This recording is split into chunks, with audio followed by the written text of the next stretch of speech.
Hello friends, math with Gajanan में आप सभी स्टूडेंट का एक बार फिर से स्वागत है।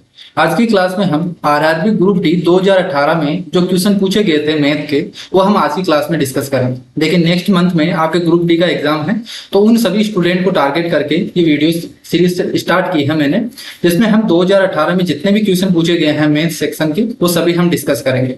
और देखिए, यहाँ 9 तारीख को जो क्वेश्चन पूछे गए हैं, तीनों शिफ्ट में पूछे गए हैं, वो सभी क्वेश्चन हम एक ही क्लास में डिस्कस करेंगे। तो जितने भी 60 क्वेश्चन हैं, वो हम आज की क्लास में डिस्कस करने वाले हैं। तो जो भी स्टूडेंट है ग्रुप डी का एग्जाम दे रहा है, उन सभी स्टूडेंट के लिए आज की क्लास बहुत ही इंपॉर्टेंट रहने वाली। तो देखिए, शुरू करते हैं। सबसे पहले हमारा जो क्वेश्चन है, देखिए पहला क्वेश्चन आपको दे रखा है कि निम्नलिखित में से कौन सा सही है।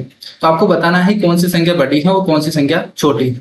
तो देखिए, यहाँ पे हम देखेंगे, तो यहाँ से देखिए डिनोमिनेटर में सब में 12 है, तो यहाँ पे हम कोशिश करेंगे 12 बना दे। तो कैसे करेंगे, ऊपर नीचे आप 2 से गुना कर दे, 2 से गुना करेंगे तो ये कितना बन जाएगा, 58 डिवाइडेड बाई 12।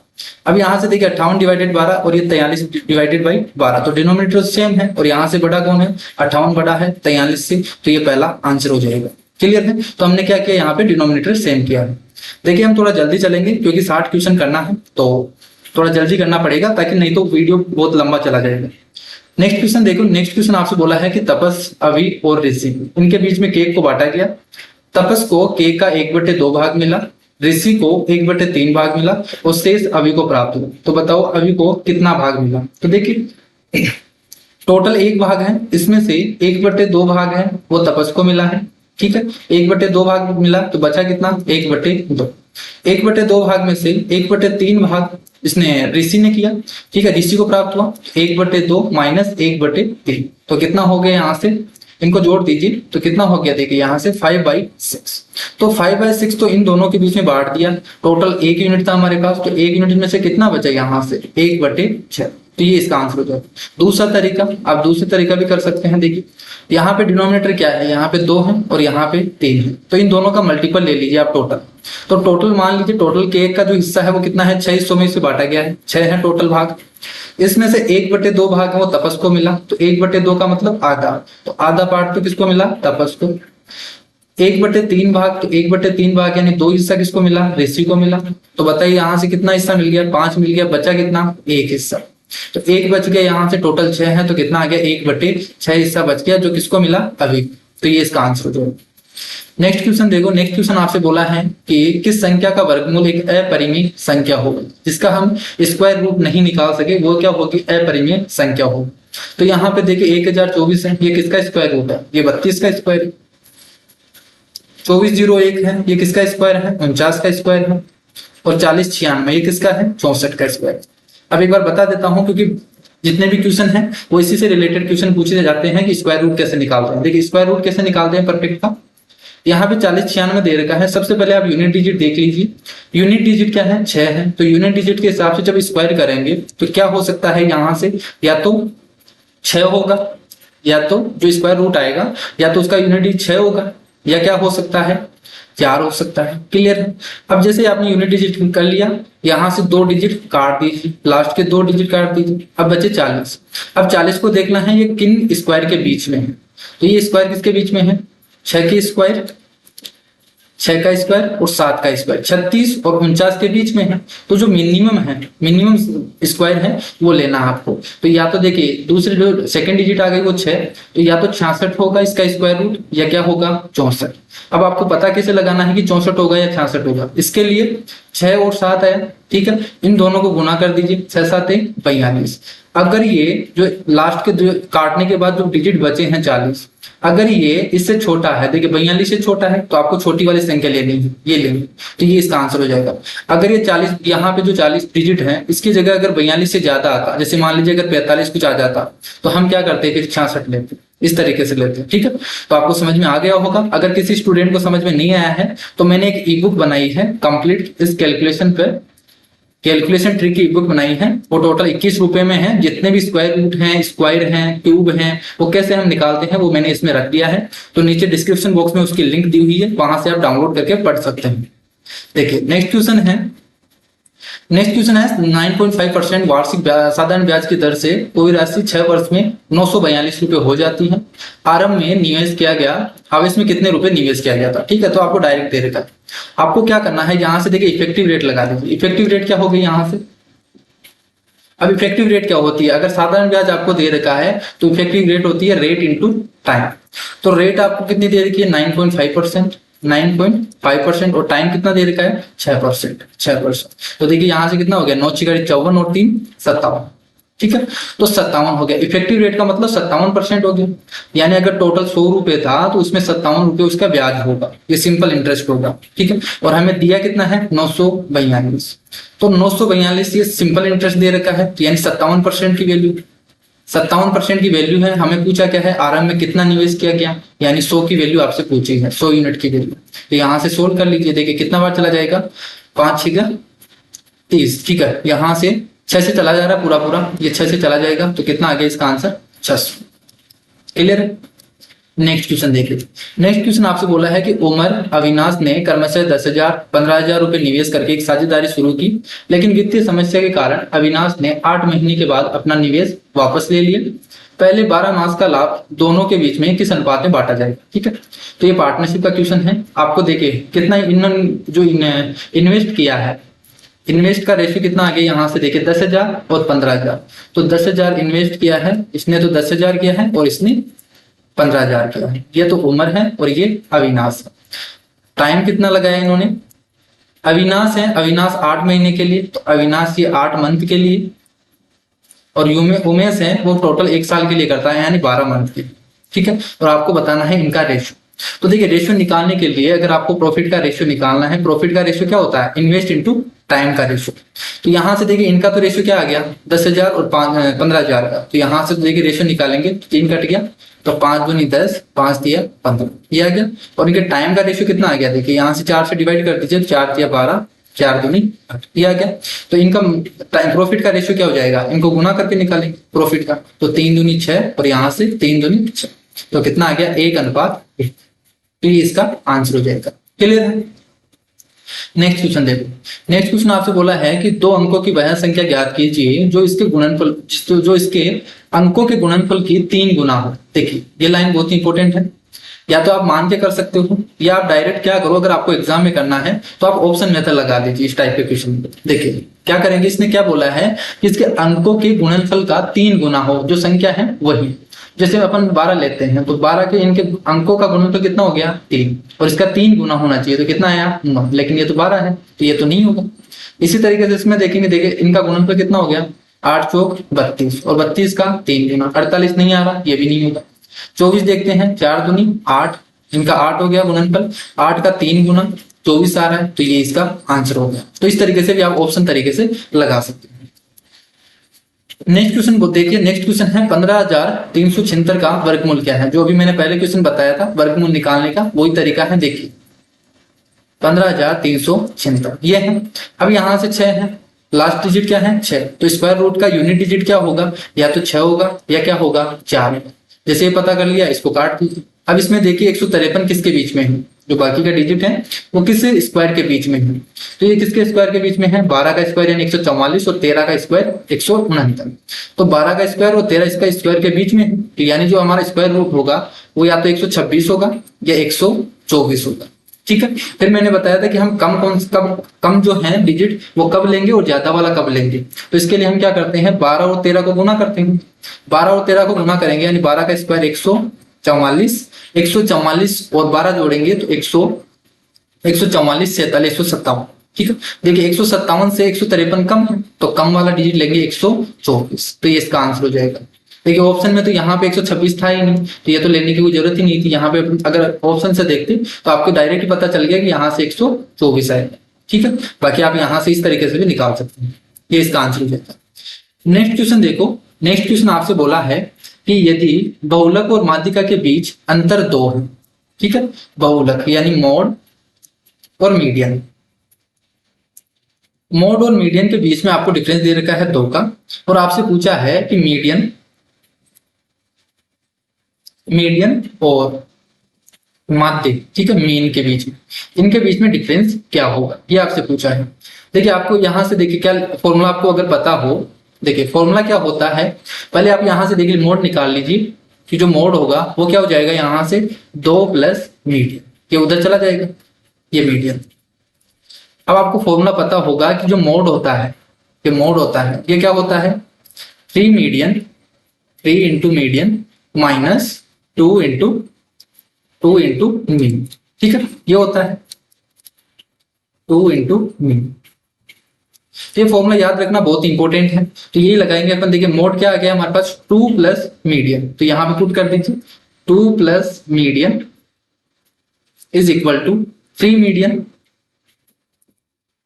माइनस 2 मीन्स, ठीक है, ये आ गया। यहां से मीडियन उधर चला जाएगा तो 2 बन जाएगा यहां से, तो 2 equal to 2 median minus 2 mean, तो यहां से 2 कट गया, तो यहां से मीडियन माइनस मीन कितना आ गया, मीडियन माइनस मीन कितना आ गया, 1, तो ये इसका आंसर हो जाएगा। क्लियर है। तो इसमें क्या करना है आपको, ये फॉर्मूला याद रखना है, ये फॉर्मूला बहुत ही इंपॉर्टेंट है, इस पे बहुत सारे सवाल भी पूछे गए हैं एग्जाम में।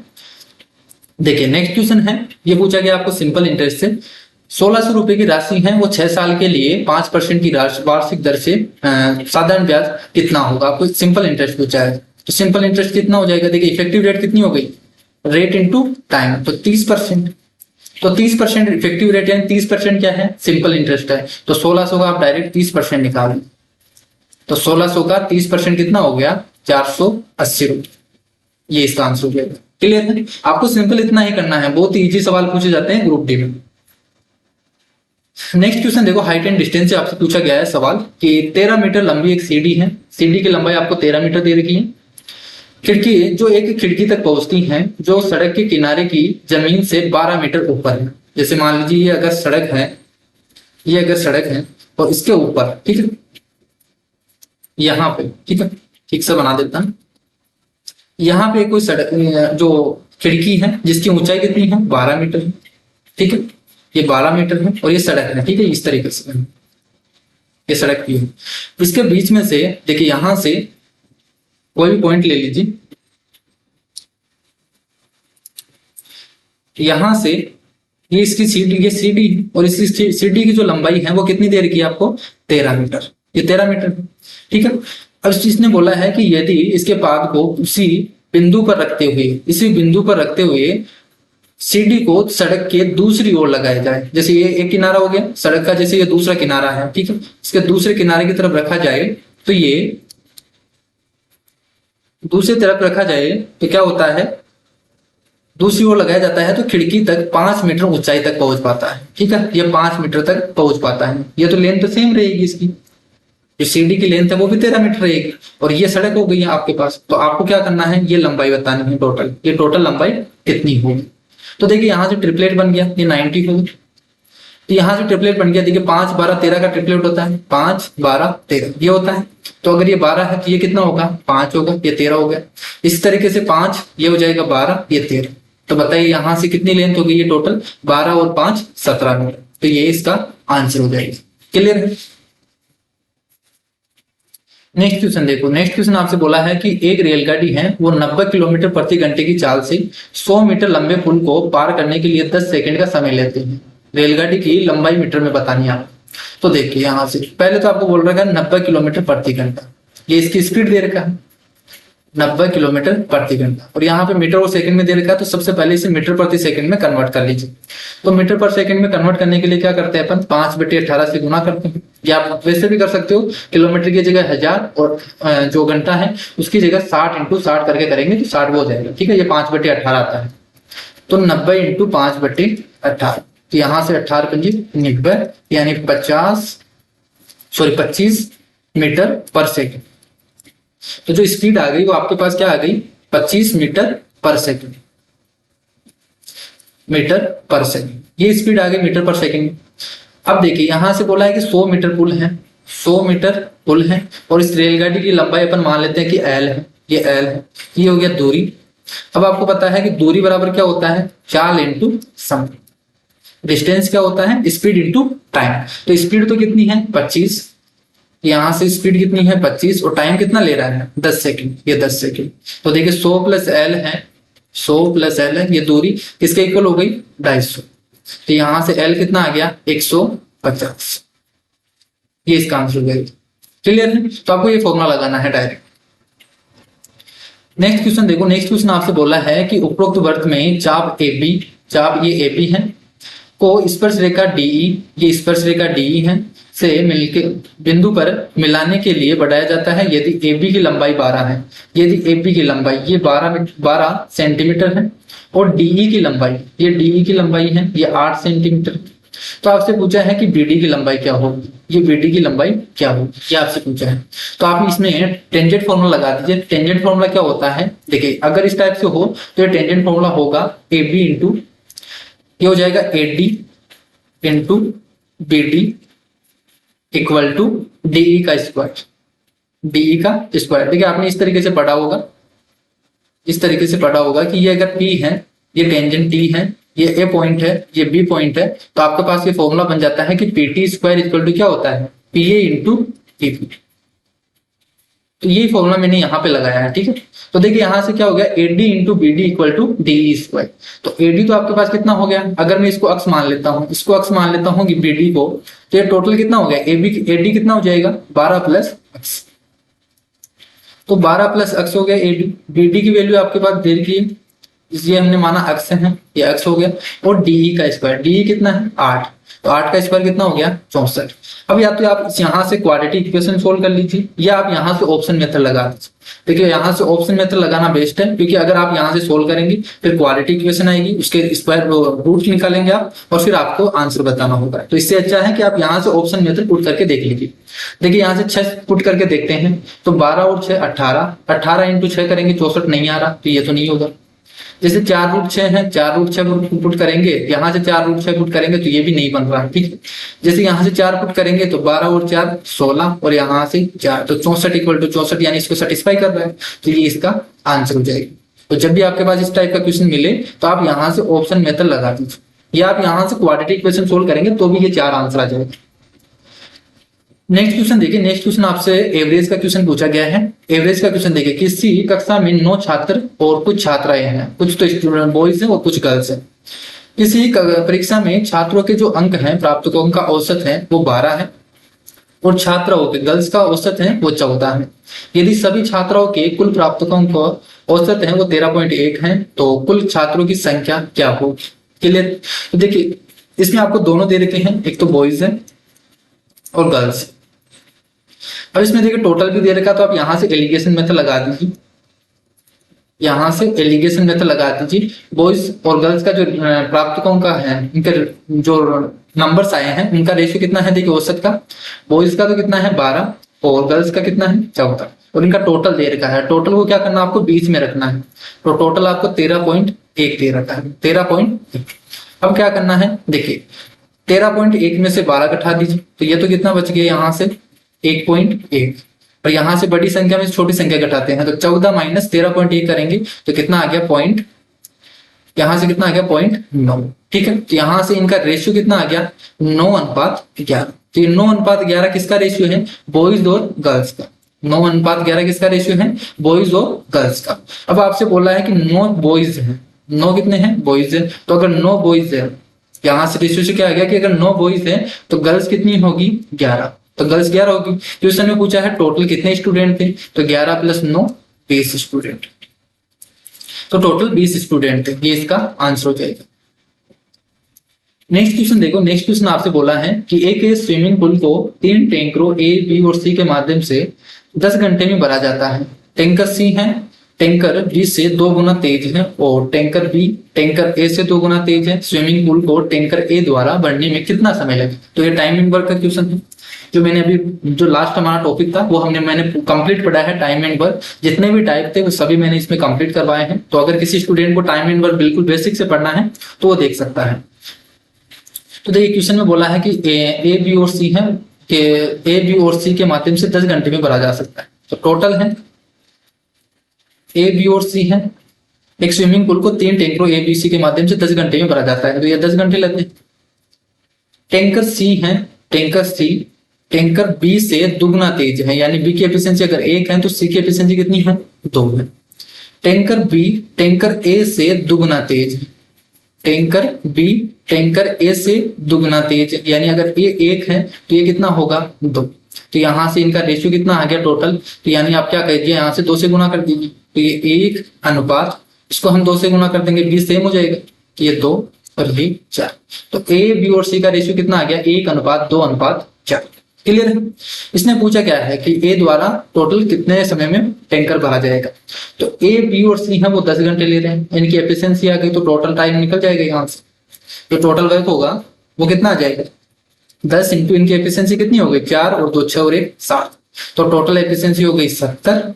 और एक को पूछा है तो एक की एफिशिएंसी कितनी है, एक की एफिशिएंसी 1 है, तो एक दिन में अगर 1 लीटर पानी भर रहा है, जैसे मान लीजिए टैंकर भरना है तो एक दिन में 1 लीटर पानी भर रहा है, टोटल 70 लीटर पानी भरना है, तो एक दिन में 1 लीटर भरेगा तो 70 लीटर भरने में कितना टाइम लगेगा उसको, 70 दिन लगेंगे। यहाँ पे घंटे दे रखे हैं तो 70 घंटे, तो ये इसका आंसर हो जाता है। क्लियर। देखिए यहाँ पे मैं थोड़ा तेज चल रहा हूँ क्योंकि एग्जाम पास में है, तो जितने भी क्वेश्चन हैं वो सभी मुझे करवाने हैं, और एक दिन में 3 शिफ्ट होते हैं, यानी 60 क्वेश्चन होते हैं, तो 60 क्वेश्चन को करवाना है, तो थोड़ा जल्दी चलेंगे तभी ये कंप्लीट होगा। क्लियर। देखिए नेक्स्ट क्वेश्चन है, देखिए एक लंबवर्तीय शंकु का आयतन जिसके आधार की त्रिज्या इसकी ऊंचाई की 1/3 है। 1/3 का मतलब क्या है कि अगर ऊंचाई अगर 3 है, ऊंचाई अगर 3 है तो इसकी रेडियस कितनी होगी, 1 होगी। एक गोलार्ध के आयतन के बराबर है, यानी जो शंकु का आयतन है वो इसके गोलार्ध के आयतन के बराबर दे रखा है, तो शंकु की त्रिज्या गोलार्ध की त्रिज्या का कितना अनुपात है, इन दोनों का अनुपात बताना है। तो यहां से अगर आयतन बराबर दे रखा है तो देखिए शंकु का आयतन तो कितना होता है, शंकु का आयतन होता है 1/3 पाई r²h, ये इक्वल दे रखा है गोले के आयतन की, तो 4/3 पाई r। ठीक है, इसकी कैपिटल आर मान लेते हैं, इसकी स्मॉल आर। तो यहां से देखिए पाई/3 से पाई/3 कट जाएगा, तो हमारे पास क्या आ गया, r²h इक्वल टू r³। अगर हम रेडियस अक्स मानते हैं, यहाँ पे x है तो h क्या हो जाएगा, 3x, तो यहाँ से पुट कर दीजिए, तो हमारे पास कितना आ गया, x² into 3x equal to r³। क्या आ गया, तो x³ कितना आ जाएगा, देखिए यहाँ पे 4 है, तो यहां से x³ कितना आ गया, 4/3 r³, यानी x कितना आ गया, 4 का क्यूब रूट डिवाइडेड बाई 3 का क्यूब रूट r, ये आ जाएगा x की वैल्यू। अब आपसे पूछा क्या है, आपसे पूछा है r और कैपिटल R का रेशियो पूछा है, तो देखिए r तो क्या जाएगा, ये x की वैल्यू है, x की वैल्यू यानी क्या है, r है, तो ये r आ गया हमारे पास, तो r की वैल्यू तो कितनी आ गई, 4 का क्यूब रूट अपॉन 3 का क्यूब रूट इंटू r अनुपात या r, तो ये r से r चला गया और ये पलट के उधर चला जाएगा, तो रेशियो क्या आ गया हमारे पास, 4 का क्यूब रूट अनुपात 3 का क्यूब, 4 का क्यूब रूट और 3 का क्यूब रूट, ये इसका आंसर हो जाएगा। क्लियर है। नेक्स्ट क्वेश्चन देखिए, नेक्स्ट क्वेश्चन आपसे बोला है कि किसी थैले में लाल और नीले रंग की गेंदों की संख्याओं का अनुपात स्थिर है, कांस्टेंट है। ठीक है, जब उनमें 44 लाल गेंद है, देखिए रेड कितनी है, रेड 44 गेंदे हैं, और ब्लू कितनी है, 36 है, ब्लू है 36। यदि नीले गेंदों की संख्या अगर 54 होती है तो थैले में लाल गेंदों की संख्या क्या होगी। अब देखिए इसने बोला है कि इनका जो रेशियो है वो कांस्टेंट होता है, यहाँ से रेशियो निकाल लीजिए, तो रेशियो क्या हो जाएगा, देखिए 4 से डिवाइड करेंगे तो 11 और 4 9 36, तो 11:9। तो यहाँ पे भी क्या होना चाहिए, 11:9 ही होना चाहिए, यानी 9 की वैल्यू यहाँ से अगर 54 दे रखी है तो 11 की वैल्यू क्या हो जाएगी, यहाँ से 9 × 54 तो 11 × 66, तो ये वैल्यू कितनी होनी चाहिए, 66। देखिए इनका रेशियो कांस्टेंट दे रखा है, तो यहाँ पे भी क्या होगा, फिर कांस्टेंट ही होना चाहिए, तो ये इसका आंसर हो जाएगा। नेक्स्ट क्वेश्चन देखिए, नेक्स्ट आपको दे रखा है क्वेश्चन एज रिलेटेड टॉपिक से दे रखा है। अब से 3 वर्ष बाद धरित्री की आयु है वो यूनिस की आयु के 2 गुनी से 8 वर्ष कम होगी। ठीक है, पहले लाइन क्या बोल रखी है, 3 वर्ष बाद। अगर मैं मान लेता हूं कि वर्तमान में जो धरित्री है इसकी आयु अक्ष है और जो यूनिस है इसकी आयु अगर y है, ठीक है, तो यहां से क्या हो जाएगा, 3 वर्ष बाद बोला है तो धरित्री की आयु कितनी हो जाएगी, 3 वर्ष बाद अक्ष प्लस 3 ये इतनी हो जाएगी। तो धरित्री की आयु है वो 3 वर्ष बाद, यूनिस की आयु, तो यूनिस की आयु 3 साल बाद इतनी हो जाएगी, इसकी आयु के 2 गुनी से 8 कम होगी। ठीक है, ये 8 कम होगी, इन दोनों की वर्तमान आयु का योग x और y हमने माना है, तो इनके आयु का योग कितना हो जाएगा, x प्लस वाई है वो 61 दे रखा है। तो एक इक्वेशन तो यहाँ से दे दी और एक इक्वेशन यहाँ से देगा। तो यहाँ से सोल्व कर लीजिए, देखिए यहाँ से कितना बन जाएगा, x equal to 2y plus 6 बनेगा यानी -2, और इधर आएगा कितना बन गया, -5, यानी सोल्व करेंगे तो कितना आ गया, x minus 2y equal to -5। ये दूसरी इक्वेशन होगी, ठीक है। ये पहले फर्स्ट इक्वेशन है, ये दूसरी इक्वेशन, दोनों को सोल्व करना है। और यहाँ से पूछा है धरित्री की, तो वो एज निकाल। तो देखिए इन दोनों इक्वेशन से क्या हो जाएगा, इन दोनों को हम जोड़ेंगे, सॉरी इन दोनों को आप घटा दीजिए तो x चला जाएगा यहाँ से, तो इन दोनों को घटाएंगे तो यहाँ से कितना बन जाएगा, देखिए 3y बन जाएगा। और यहाँ पे इनको घटाएंगे तो ये प्लस बन जाएगा, 61 और 5 66, यानी y की वैल्यू कितनी आ गई, 22। तो अगर y की वैल्यू 22 है, y की वैल्यू 22 है, टोटल 61 है, तो x की वैल्यू कितनी होगी फिर 39 ईयर्स। कितनी होगी, 39 ईयर्स। x हमने क्या माना था, धरित्री की आयु माना था, x निकालना है तो x की वैल्यू कितनी आ गई, 39। नेक्स्ट क्वेश्चन देखिए, टाइम एंड वर्क से पूछा गया है। मजदूरों की दो प्रकार है, मजदूरों के दो प्रकार है। मैं मान लेता हूं कि दो प्रकार के आदमी हैं, यानी मजदूर है M1 और M2। पहले प्रकार के मजदूर दूसरे प्रकार के मजदूर से 3 गुना ज्यादा कार्य करते हैं, कि अगर ये 1 यूनिट काम करता है तो ये 3 यूनिट काम करेगा। पहले प्रकार के 12 मजदूर हैं, वो 10 दिनों में कंप्लीट कर डालते हैं किसी भी काम को, है कि जो 12 मेन है M1 टाइप की, ठीक है। तो 12 मजदूर हैं, वो किसी भी काम को कितने दिन में, 10 दिन में कंप्लीट कर देते हैं। तो आपसे पूछा है कि इसी कार्य को पूरा करने के लिए 4 पहले प्रकार के, 4 M1 और 8 दूसरे प्रकार के, 8 M2, ठीक है। ये इस काम को कितने दिन में कंप्लीट करेंगे। तो सबसे पहले तो टोटल वर्क निकालना। तो देखिए टोटल वर्क तो क्या जाएगा हमारे पास, इसने बोल दिया है कि 12 मेन है वो 10 दिन में कंप्लीट करते हैं, तो 12 इंटू जो पहले प्रकार के मजदूर हैं उनकी एफिशिएंसी कितनी है, 3 है, 3 इंटू कितने दिन, 10 दिन। तो ये टोटल वर्क हो गया। इस टोटल वर्क को काम कौन करेगा, ये काम करवाना है, इनसे काम करवाना है, तो ये कितना हो जाएगा, देखिए इनकी एफिशिएंसी निकाल लीजिए एक दिन की। तो M1 यहाँ से 3 की एफिशिएंसी से काम करेगा, तो ये 12 यूनिट काम करेगा, और यहाँ से M2 है वो 1 यूनिट का काम कर रहा है, यानी 8, यानी 12 और 8 20। तो एक दिन में 20 यूनिट काम कर रहा है, टोटल यूनिट हमारे पास इतना है। तो यहाँ से 20 यूनिट काम करेगा तो कितना टाइम लगेगा, 0 से 0, 2 से काटेंगे 6, कितना आ गया, 18 डेज। अगर डेज दे रखा है तो 18 डेज, ये इसका आंसर हो जाएगा। क्लियर। अगर किसी स्टूडेंट को बेसिक से पढ़ना है तो वो मैंने प्लेलिस्ट में टाइम एंड वर्क की जो भी है प्लेलिस्ट बनी हुई है, वहां से आप कंप्लीट देख सकते हैं। तो ये हमारे पास जो फर्स्ट शिफ्ट था उसका पेपर कंप्लीट हो चुका है। अब देखिए 9 अगस्त को 2018 को दूसरा पेपर हुआ था, 1 से लेकर 2 बजे तक सेकेंड शिफ्ट का, वो हम देखते हैं, ठीक है। इसमें देखें पहला क्वेश्चन है टाइम एंड वर्क। इसमें पाइप एंड सिस्टम से पूछा गया है कि 2 पाइप हैं वो एक साथ कार्य करते हुए किसी कार्य को 3 घंटे और 4 घंटे, मैं मान लेता हूं 2 पाइप है A और B। A है वो 3 घंटे में भर सकता है और B है वो 4 घंटे में भर सकता है। क्लियर है। जबकि एक तीसरा पाइप है, तीसरा पाइप टंकी को 8 घंटे में खाली कर सकता है। ये खाली करने वाला पाइप है, ठीक।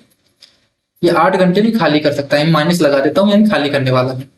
जब टंकी 1/12 भरी हुई थी तो सभी पाइपों को एक साथ खोल दिया गया। टंकी को पूरी तरह भरने में कितना समय लगे, देखिए सबसे पहले तो यहाँ से टोटल वर्क मान लीजिए। तो टोटल वर्क कैसे मानते हैं, इनका एलसीएम। तो यहाँ से कितना आएगा, इनका एलसीएम 8 किया 24, ठीक है, 24 एलसीएम आ गया। तो इनकी एफिशिएंसी कितनी हो जाएगी, एक की एफिशिएंसी 3 से डिवाइड करेंगे तो 3 से डिवाइड करेंगे तो 8, 4 से डिवाइड करेंगे तो 6 और 8 से डिवाइड करेंगे तो 3। तो इनकी एफिशिएंसी आ गई अलग अलग कि 1 घंटे में कितना भरेंगे या कितना खाली करेंगे। क्लियर। अब इसने बोला है कि जो टोटल टैंकी थी उसके 1/12 भरी हुई थी, ठीक है। तो अगर 24 लीटर पानी था उसमें तो 1/12 का मतलब कितना हो गया, 1/12 भरी हुई थी, यानी 1/12 का मतलब 2। तो 2 लीटर उसमें पानी भरा हुआ था। क्लियर है। 1/12 का मतलब कितना हो गया, 2 लीटर। तो 2 लीटर पानी भरा हुआ था खाली टंकी में, ठीक है। ये खाली टंकी है, इसमें 2 लीटर तो भरा हुआ है, बाकी का बचा कितना लीटर, 22 लीटर। तो इस 22 लीटर को भरना है। तो 22 लीटर को भरना है तो तीनों पाइपों को एक साथ खोला गया है। तो ये 2 पाइप तो भरने वाले हैं, ये तीसरा क्या है, खाली करने वाला। तो दोनों हैं वो 1 घंटे में, देखिए तीनों एक साथ खोले गए हैं। तो 1 घंटे में 8 और 6 14, तो ये तो 14 लीटर भरेंगे। और ये तीसरा है वो खाली कर देगा 3 लीटर, यानी तीनों मिलकर A + B + C ये तीनों मिलकर 1 घंटे में कितना भरेंगे? देखिए ये तो दोनों तो 14 लीटर भर रहे हैं, ये तीसरा है वो खाली कर दे रहा है 3 लीटर, तो बचा कितना? 11 लीटर। यानी A plus B plus C है वो 1 घंटे में 11 लीटर भरेगा। तो 1 घंटे में 11 लीटर भरेगा, हमें कितना भरना है? 22 लीटर भरना है। तो 1 घंटे में 11 लीटर, तो 2 घंटे में 22 लीटर, तो 2 घंटा लगेगा इस काम को करने में। क्लियर? इस तरीके से आप कर सकते हैं। नेक्स्ट क्वेश्चन देखिए, एक वर्त पर एक दूसरे पर 75 डिग्री के कोण पर झुकी हुई स्पर्श रेखाओं की एक जोड़ी खींचने के लिए यह आवश्यक है कि स्पर्श रेखाओं को वर्त की उन 2 त्रिज्याओं के अंतिम बिंदुओं पर खींचा जाए जिनके बीच का कोण है। क्वेश्चन में देखिए, समझ लीजिए एक बार क्या बोला है क्वेश्चन में कि एक सर्किल है, इस पर 2 स्पर्श रेखाएं खींची गई और वो कितने एंगल पर झुकी हुई है? 75 डिग्री। ठीक है, यहाँ पे दोनों स्पर्श रेखाएं ये 75 डिग्री का एंगल बनाती है। क्लियर है? और यहां से इसका सेंटर है।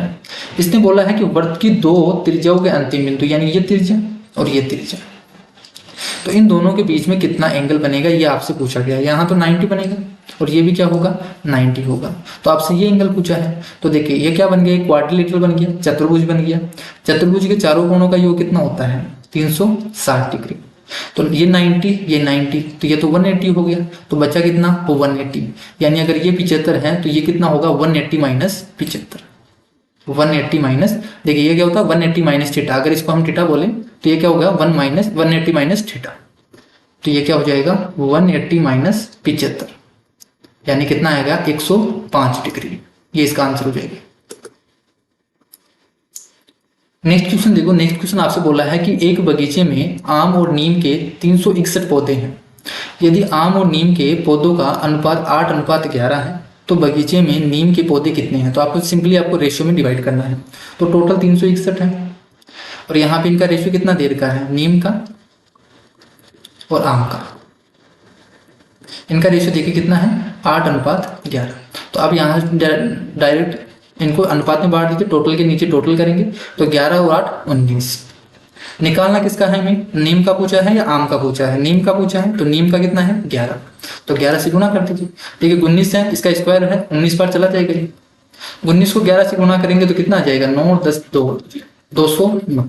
देखिए ये गुना करने की ट्रिक भी मैंने आपको उसी ई बुक में बताई है जो मैंने अभी बताया था। 21 रुपए की जो PDF है उसमें मैंने ये मल्टीप्लाई करने की ट्रिक भी बताई है कि किस तरीके से आप 11 से गुना कर सकते हैं। एक बार बता देता हूँ कि जैसे 19 को 11 से गुना करना है, लास्ट डिजिट का लास्ट डिजिट रख दीजिए, फिर इन दोनों को जोड़ दीजिए, 9 और 10 0, हासिल 1 चली जाएगी और लास्ट 1 डिजिट है ये 1, ये हासिल जुड़ेगी इसमें तो 200। इस तरीके से तो कितनी भी बड़ी संख्या हो आप उसको अगर 11 से गुना करना है तो आप इजीली 5 से 10 सेकंड में सोल्व कर सकते हो। तो वो ट्रिकें मैंने एक बार जितनी भी ट्रिकें बनती हैं मल्टीप्लाई करने की, डिवाइड करने की, वो सभी ट्रिकें मैंने उस ई बुक में डाली है। तो जो भी स्टूडेंट चाहता है लेना तो वो डिस्क्रिप्शन बॉक्स में उसकी लिंक दी हुई है, वहां से डाउनलोड कर सकता है।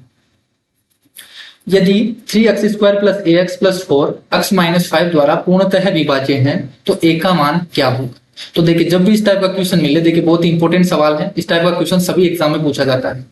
तो आपसे अगर बोला है कि x माइनस 5 से पूरी तरह डिविजिबल है तो a का मान क्या होगा? तो अगर x माइनस 5 से पूरी तरह डिविजिबल है तो आप क्या कीजिए, यहाँ से देखिए इसको इक्वल कर दीजिए 0 के। आपको देखिए बेसिक से बता देता हूँ, फिर बताएंगे अपन किस तरीके से ट्रिक से करते हैं। देखिए ये क्या हो गया, इसमें भाग देना है आपको 3x² प्लस ax प्लस 4, इसमें भाग देंगे किससे? x माइनस 5 से। तो कुछ भाग देने के लिए कुछ भागफल आएगा, मैं मान लेता हूँ क्वोशिएंट है, प्लस रिमाइंडर आएगा। तो रिमाइंडर तो इसमें क्या बचा? पूर्णतः डिवाइडेड है तो 0 बच गया।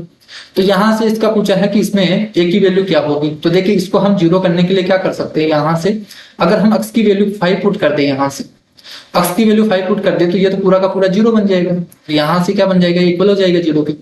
तो 5 पुट करेंगे तो यहाँ से कितना आएगा? 25 की 75 प्लस 5 8 प्लस 4 इक्वल टू 0। तो यहाँ से a की वैल्यू आ जाएगी हमारे पास 75 और 4 79 हो जाएगी। तो 79 डिवाइडेड बाई 5 ये होगा, माइनस का होगा। ठीक है, तो a की वैल्यू कितनी हो जाएगी? देखिए 5 से डिवाइड करना है, इसका डबल करके पॉइंट लगा दीजिए तो 7 दूनी 14 यानी 15.8 माइनस का आएगा। ये इसका आंसर हो जाएगा। तो जब भी इस टाइप का क्वेश्चन मिलेगा तो आपको क्या करना है, जब भी आपको इस टाइप का क्वेश्चन मिले तो x माइनस 5 से बोला है पूरी तरह डिविजिबल है तो इसको इक्वल 0 करो। यहाँ से x की वैल्यू कितनी आ गई?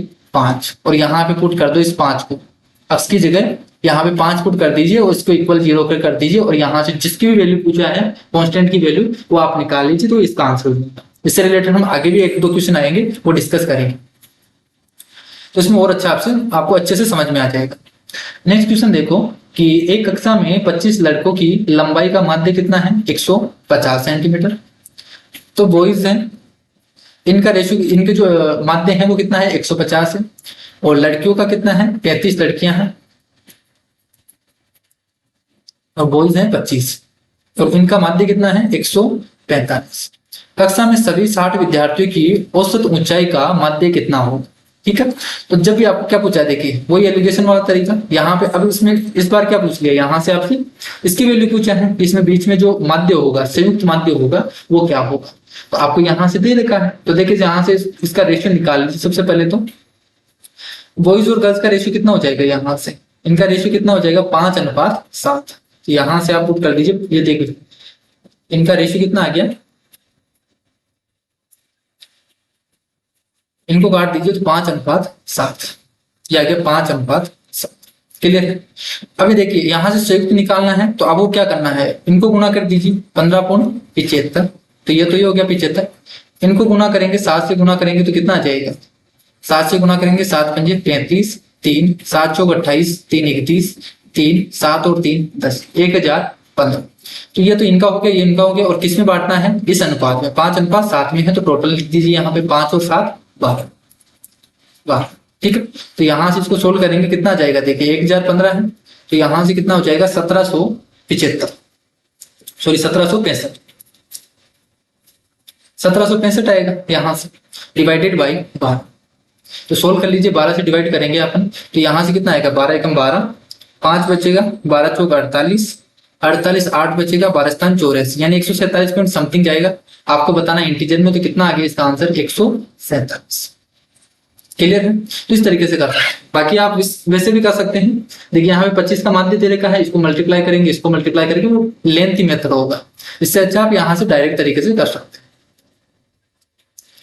नेक्स्ट क्वेश्चन देखिए, नेक्स्ट क्वेश्चन मिक्सर से पूछा गया है कि दूध और पानी के मिश्रण का अनुपात कितना है? दूध और पानी के मिश्रण का 2/3 भाग दूध है। ठीक है, दूध कितना है? 2/3 भाग। मिश्रण का कुल मात्रा कितनी है? 21 लीटर है। देखिए टोटल क्या है, दूध और पानी का रेशियो है, जो मिक्सचर है वो टोटल 21 लीटर है। 21 लीटर है। इसमें से दूध कितना है, इसमें मिल्क कितना है? इसने बोला है 2/3 मिल्क है, तो 2/3 का मतलब कितना हो गया? देखिए 21 का 2/3, 21 का 2/3, तो 3 7 21 यानी 14। तो 14 लीटर तो मिल्क है, बाकी का बचा क्या होगा? बाकी का बचा वाटर होगा, ये पानी बाकी का। तो 14 लीटर अगर दूध है तो बाकी का बचा कितना? 6 और 7, तो 7 लीटर क्या हो गया? इसमें पानी हो गया। अब इसने बोला है कि यदि इसमें 4 लीटर पानी मिला दिया जाए, अगर इसमें 4 लीटर पानी मिला दिया जाए तो मिश्रण में दूध का प्रतिशत क्या रह जाएगा? ठीक है, तो अगर पानी मिला दिया है, 4 लीटर पानी मिला दिया है, तो मिक्सर भी कितना हो गया? इसमें भी 4 लीटर ऐड हो गया। तो अब तो हमारे पास मिक्सर तो कितना हो गया? 25 लीटर। 25 लीटर मिक्सर हो गया, और मिल्क तो उतना ही रहा है, इसमें तो कोई चेंज हुआ नहीं, तो 14 लीटर है। तो टोटल 25 लीटर है, इसमें कितना लीटर है? इसमें मिल्क कितना है? 14 लीटर, और परसेंटेज निकालना तो इंटू 100।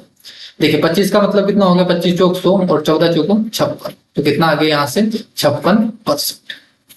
क्लियर? तो बहुत ही सिंपल सवाल पूछे जाते हैं। ठीक है, तो आपको बिल्कुल इजी वे में करना है क्वेश्चन को, ताकि आपको जितने भी क्वेश्चन है वो आपको ग्रुप डी में जितने भी क्वेश्चन आए मैथ के, वो आप सही कर सको। क्लियर? देखिए क्वेश्चन बोला है आपसे, नेक्स्ट क्वेश्चन है द फॉलोइंग टेबल, ये है क्लास 10 के हैं, ए और बी 2 सेक्शन है, और इसके मिड टर्म और फाइनल एग्जाम के बारे में बताया है।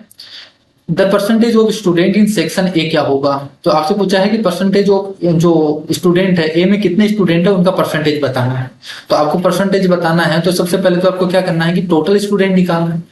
ए में कितने हैं, बी में कितने हैं और टोटल कितने हैं वो निकालना है। तो देखिए सेक्शन ए में इतने स्टूडेंट है, सेक्शन बी में इतने स्टूडेंट है जिन्होंने ये पास किया है। तो देखिए टोटल निकाल लीजिए, यहाँ से इनका टोटल कितना हो जाएगा? 8 और 4 12, 12 और 4 18, 18 और 4 22, 2 4 5, 5 और 6 11, तो 112 तो ये हो गए सेक्शन ए में। और सेक्शन बी में कितने हो जाएंगे? 3 और 2 5, 5 7 12, 12 5 17, यहाँ से लेके चला गया 2 3 4 5 10, 107। तो सेक्शन बी में 107 स्टूडेंट है, सेक्शन ए में 112 स्टूडेंट है। टोटल कितने हो गए? यहाँ से जोड़ दीजिए 200, 12 और 7 19 होगा, तो कितना हो जाएगा यहाँ से 219। तो देखिए टोटल तो कितने स्टूडेंट है आपके पास, 219 स्टूडेंट है। उसमें से सेक्शन ए में कितने हैं, 112। इसने पूछा है सेक्शन ए में जो स्टूडेंट है उनका परसेंटेज बताइए, यानी सेक्शन ए में इतने 112 स्टूडेंट हैं, टोटल 219 है इंटू 100, ये निकालेंगे। तो देखिए इसको सोल्व करने के लिए क्या कर सकते हैं आप, देखिए मैंने ये भी तरीका बताया मैंने ट्रिक में। देखिए डिवीजन जब भी आपके पास अगर डिवाइड नहीं हो रहा है, अगर डिवाइड बिल्कुल भी नहीं हो रहा है, किसी भी संख्या से नहीं कट रहा है, तो आपको निकालने का तरीका बता रहा हूं कैसे करेंगे। सबसे पहले जो यूनिट डिजिट है उसको काट दीजिए, देखिए उसको काट देंगे, यहां से बचा 21। अब 21 से डिवाइड, देखिए 219 से वो 112 से तो डिवाइड नहीं हो रहा, ठीक है। तो पहले हम इसी को सोल्व कर रहे हैं, ठीक है, इतने हिस्से को, ये तो बाद में सोल्व कर लेंगे। देखिए यहां से 112 डिवाइड नहीं हो रहा तो पॉइंट लगाएंगे, तो 0 पॉइंट। अब 112 बचा है, अब 112 में 21 से डिवाइड करेंगे तो 21 5 105 होगा। तो 105 यानी बच गया कितना, 7 बच गया, ठीक है। तो 7 बच गया, पॉइंट यहां से पॉइंट लगाया है तो 0 लिख सकते हैं, 70 हो गया। अब क्या करना है, जो रिमाइंडर बचा है 70, अब 21 से डिवाइड नहीं करना, जो हमने काटा है 9 और जो आपके पास भागफल आया है, क्वोशिएंट आया है, उसको गुना कीजिए। देखिए 9 पंजे 45। अब इस 70 में से 45 घटा दीजिए, 70 में से 45 घटाएंगे तो कितना आ गया आपके पास, 70 में से यहां से कितना आ गया 25, ठीक है 25 आ गया। अब इस 25 में आपको 21 से डिवाइड करना है, तो 25 में 21 से डिवाइड करेंगे तो कितनी बार जाएगा, एक बार जाएगा, ठीक है। 21 से कम 21, बच गया कितना 4। अब वापस से पॉइंट है तो 0 लगा सकते हैं। अब इस 40 में डिवाइड नहीं करना, वापस वही तरीका लगाना है, 9 को गुना करेंगे इस क्वोशिएंट से, तो 9 एकम 9। अब इस 9 घटा दीजिए, तो 40 में से 9 घटाएंगे कितना बच गया 31। अब 31 में डिवाइड करना है 21 से, तो 21 एकम 21, इस तरीके से जाएगा, फिर 10 बच जाएगा। इस तरीके से आगे चलता जाएगा और यहां से सोल्व कर सकते हैं, लेकिन हमें 2 डिजिट में निकालना है तो ये सफिशिएंट है। तो आपके पास कितना है 0.51, ठीक है, या 511, इसको 100 से और गुणा करना है तो आपके पास आंसर कितना आ गया 51.10 समथिंग आगे चलता जाएगा। तो आपके पास इतना ही निकालना है एक डिजिट तक, तो ये इसका आंसर हो जाएगा। अगर आपको करेक्ट निकालना है, बिल्कुल करेक्ट देगा, कैलकुलेटर भी नहीं देगा, अगर आप कैलकुलेटर से करेंगे वो भी आपको एज इट इज, और यहां से आप जैसे सोल्व करते जाएंगे वैसे आप 5 डिजिट 6 डिजिट जितने भी निकालना चाहो आप इजीली निकाल सकते हो। क्लियर है? तो आई होप आपको ये तरीका पसंद आया होगा। देखिए बहुत ही, कोई टीचर नहीं बताता ये तरीका, बहुत ही भाग देने की बहुत ही अच्छी तरीका है। अगर आपके पास कभी भी कोई भी संख्या अगर नहीं कट रही है तो आप ये तरीका लगा सकते हैं। नेक्स्ट क्वेश्चन देखिए आपसे बोला है कि which of the numbers given below is not rational, यानी आपको इरेशनल नंबर बताना है। इरेशनल मतलब जिसका स्क्वायर रूट या क्यूब रूट ना निकले, ठीक है, वो संख्या है। 64 है, क्यूब रूट है वो किसका होता है 4 का होता है। 8 का क्यूब रूट 2 होता है। 64 का स्क्वायर रूट 8 होता है, और 8 का देखिए 8 का स्क्वायर रूट नहीं होता, तो ये क्या हो जाएगी आपके पास इरेशनल नंबर।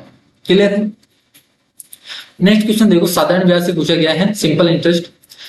किसी धनराशि को 4 वर्ष के लिए 7.5% से वार्षिक दर से ब्याज निवेश किया गया। यदि 5 वर्ष के लिए निवेश किया गया होता तो अर्जित लाभ 375 रुपए होता। तो आरंभ में निवेश की गई राशि कितनी थी? क्लियर है? तो देखिए इफेक्टिव रेट कितनी होगी यहाँ से। अब देखिए यहाँ से 4 वर्ष के लिए 7.5%, ठीक है, और 5 वर्ष के लिए क्या होता तो 375 रुपए मिलते हैं। तो 1 वर्ष बढ़ा है तो 1 वर्ष के लिए कितना, देखिए यहाँ से रेट देखिए 7.5% है। इसका मतलब क्या है कि 1 साल में उसको 7.5 रुपए मिलेंगे। अगर 100 रुपए है, अगर आपके पास 100 रुपए है टोटल, तो 1 साल में आपको कितना मिलेगा 7.5 रुपए मिलेगा। क्लियर है? यही तो समझ में आया ना 7.5%। तो ब्याज है, अगर आपके पास 100 रुपए राशि है, उसका ब्याज होगा जो सिंपल इंटरेस्ट होगा वो 7.5 रुपए मिलेगा 1 साल का, 1 साल का। अब इसने क्या बोला है कि अगर 4 साल के लिए तो इतना है, अगर 5 साल के लिए किया होता तो 375 रुपए मिलता, 375 रुपए मिलता। तो देखिए 1 साल बढ़ गया, तो 1 साल बढ़ने से क्या होगा 7.5 रुपए बढ़ेगा, यही तो बढ़ेगा। अगर 1 साल बढ़ेगा तो 1 साल बढ़ेगा तो 7.5 बढ़ेगा, तो यही तो दे रखा आपको 7.5% की वैल्यू दे रखी है।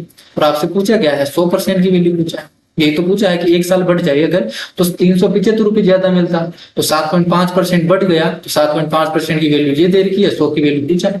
तो यहां से देखिए सोल्व करेंगे, यहां से 0 लगा दीजिए, 25 से डिवाइड करेंगे तो 25 के 75, यहाँ से 25 चौक 100, 40 बार जाएगा।